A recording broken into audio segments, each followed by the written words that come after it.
What's going on, Nerd Squad, and welcome back to Top 10 Nerd. I'm your host for today, Taylor McWatters, and on today's list, we'll be counting down some of the darkest Winter Soldier moments. And believe me, there's quite a bit to pick from, and most of them may or may not involve death. Your pal, your buddy, your Bucky. He made his debut in Captain America Comics issue 1 back in 1941. We were introduced to him as James Buchanan Barnes, but later on in 2005's Captain America Volume 5 issue 1, we see him return as the Winter Soldier. So without further ado, here are the top 10 darkest Winter Soldier moments, spoilers included. Kicking off the list at number 10, Bucky's death. Of course, why not start at the beginning after all? So, near the end of World War II, Bucky and Cap were trying to disarm a bomb on a plane while taking down Baron Zemo in the meantime. The bomb went off, hurling Steve Rogers and Bucky into freezing cold waters. And for Cap, well, he came out of this pretty easy, as we all know. He remained frozen, just hanging out.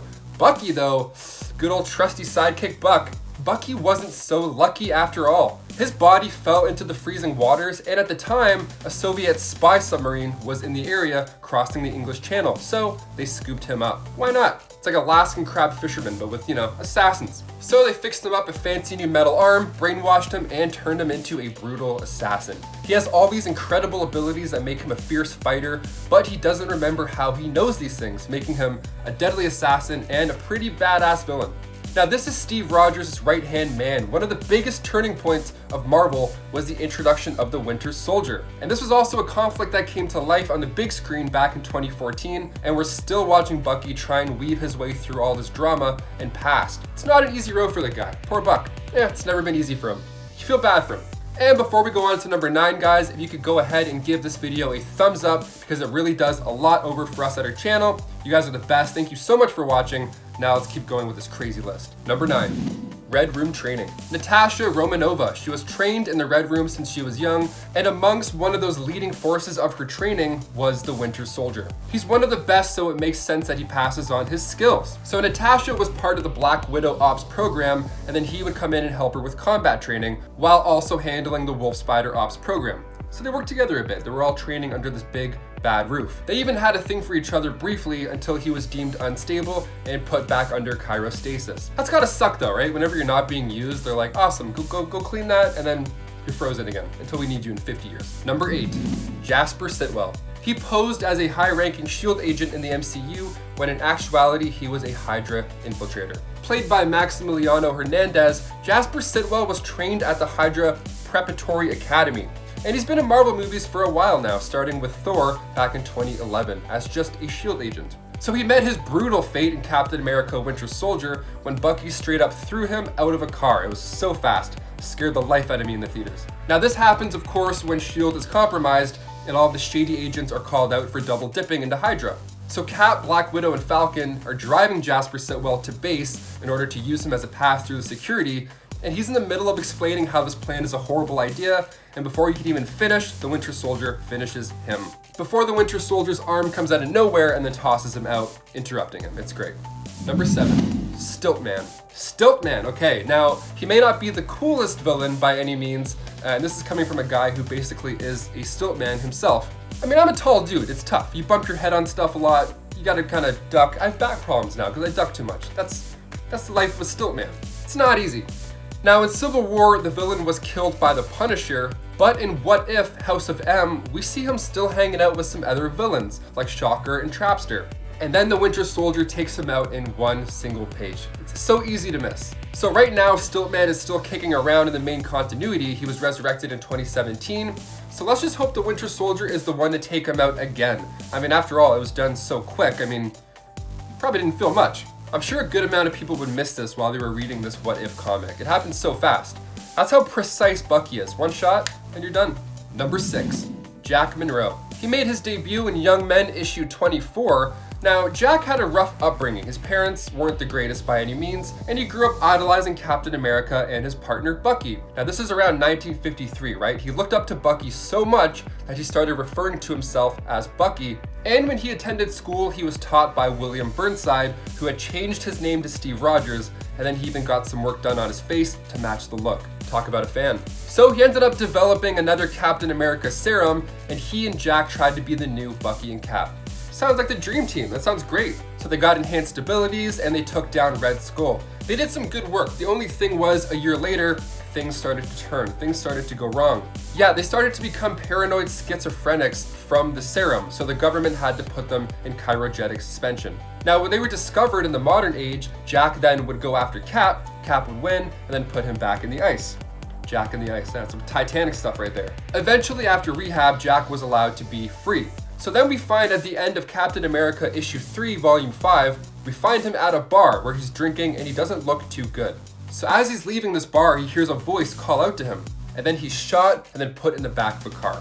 Who did he get shot by? Well, the Winter Soldier himself, the guy he idolized. And if you think that's bad, things only somehow got worse involving Jack Monroe, the whole bomb situation, which I'll get into a little later. Number 5, Itsu Akihiro. So last video I did was on the many romances of Wolverine, and most of the ladies in Logan's life end up meeting a dark and cruel fate, like Itsu Akihiro, the woman Logan met while he was in Japan after World War II. She was living in Jasmine Falls and met Logan during his 4th year of training with Bando Saburo, who at the time was teaching him how to be a man and leave the warrior nature in his past. Now the two had fallen in love at this point, and shortly after she was expecting a baby. So one day Logan was proving himself worthy of being a man, and more importantly as a father, during a combat exercise.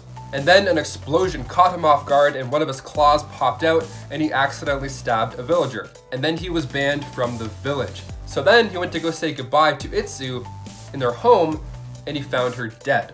Now who's to blame here but again the Winter Soldier. Yep, he was acting under Romulus's order in order to get Logan out of hiding and back to Madripoor. And let's just say, the plan kind of worked. Number 4, Tony Stark's parents. Civil War is one of my favorite Marvel movies to watch, especially when these guys finally battle it out, because there's years of history behind it. It's not just a random thing that pops up and they're like, hey, let's fight. This is a real conflict. Captain America Civil War was released in 2016, directed again by the Russo brothers, and the whole movie is politics. It's superhero politics, like in the comic, minus, the kids getting blown up at the beginning of the comic. We're gonna leave that part out. But in the film adaptation, Tony sides with the government and the Sokovia Accords. He feels responsible for the deaths, especially one of Charles Spencer at the end of Age of Ultron. And Steve, he just wants to protect Bucky. He knows that he's brainwashed and, freedom throughout the team certainly wouldn't hurt as well. Now eventually, due to Baron Zemo's sneaky little work, he gets Tony in the same room as Steve, and then it's revealed. The true reason behind Zemo's plans with the Winter Soldier was to break apart the Avengers by showing Stark footage of a brainwashed Bucky assassinate Tony's parents. And he did it in order to steal the super soldier serum, so he took out his parents and then made other super soldiers. This should count as like a twofer right here. It's a pretty wild moment. It's super dark, probably the darkest that the MCU is going in terms of like actual death and human conflict. And then the next 10 minutes in that movie were treated to Tony just trying to take out Bucky for what he did, while Steve intervenes trying to keep it cool. And then we all know where that ended up. So yeah, Bucky was kind of the reason for most of the Avengers to break up. Should be number 1, there we go. Number 3, Mother Night. Susan Scarborough made her comic book debut in Captain America issue 123. So Susan and her brother were stage hypnotists who turned to crime, which I feel like more supervillains should definitely do. Hey, if you can do magic or anything like that, for sure be a villain. If you can make something disappear, you've done it. You're now a villain. Congratulations. So yeah, they used hypnotism to put together an army. I already love these guys. Awesome. So she would take over gangs with hypnotism, which sounds like the funniest thing ever. And of course, at one point, she tried to turn over S.H.I.E.L.D. and take control. But luckily, Captain America wasn't gonna let her little magic hypnotist trick work. No. So soon she became known as Mother Night, which sounds cooler, definitely. And she started working her way up and got close to the Red Skull. She liked him. He didn't like her, not like that, There was no hypnotism that was turning his heart this time. Then in part 3 of Captain America Out of Time, Union Jack finds the Red Skull men in the London Underground not alive, and one of those bodies, amongst them, was Mother Night. It was of course revealed that this was the doings of the Winter Soldier after the fact, and in order to show how dangerous this villain was, he needed to take out this hypnotist villain that has been around for 30 years. 30 years, and then it's like, hey, Bucky took him out. I lied. Number 2, Neil Tapper. This all goes down in issue 6 of Captain America, or part 6 of the Out of Time storyline. So Neil Tapper, right, he was an agent at S.H.I.E.L.D. who had a fling going on with Sharon Carter. Then they split up and Sharon went missing in Philadelphia during a mission to find Jack Monroe. Yeah, this is the same Jack Monroe that I said up there. It's got a lot of layers to it. So Neil Tapper and Nick Fury weren't getting along at this point. Neil thought that Nick wasn't doing a good job with handling Carter's disappearance, and then Fury, being Fury, gave him a stern talk, and then he joined in on the search in Philadelphia. So Sharon was found by Cap. She was with a group of bad guys, which there was also a bomb involved there. So Neil tried to deactivate the bomb, but it went off anyways. This whole bomb, this Bucky bomb thing, it's like no matter where you go, this guy's gonna be the cause of your death. And number 1, President JFK. Why, of course, this should be number 1. So in the Days Gone By storyline, the end of Volume 5 of Captain America, he recalls those Winter Soldier years as the dark days, a time where there were no birthdays, just a lot of death and killing. Too much to ever forget, is what he says. Now, amongst those that he took out, it was suggested that he took out the 35th President of the United States, which is a pretty big name to go for. So the Soviets send their top ghost assassin to disrupt global politics. Even in the MCU, this is the same. Even the actor that plays Bucky Barnes, Sebastian Stan, has said in an interview how much Steve can forget Bucky, mentioning that Steve was cool with the fact that Soviets have had his best friend brainwashed and then forced to take out the president. He's like, yeah, it's cool. It wasn't really him. He was just kind of, backseat. He actually returned as a zombie amongst other zombified US presidents, which is just insane, the fact that they do this in comics. I don't think we'll be getting that what if episode with the zombie stuff. I don't think JFK is going to come back in the zombie episode that they're bringing. Because if they do, I think they would get canceled pretty quick. I don't know. Well guys, there you have it. Which Winter Soldier moment is your favorite or least favorite? Let us know in the comments down below because we love reading them and checking in with your thoughts. As always, thank you so much for watching. I've been your host, Taylor McWatters. Keep those hands clean, keep reading those comics, and we'll catch you in the next one. Peace.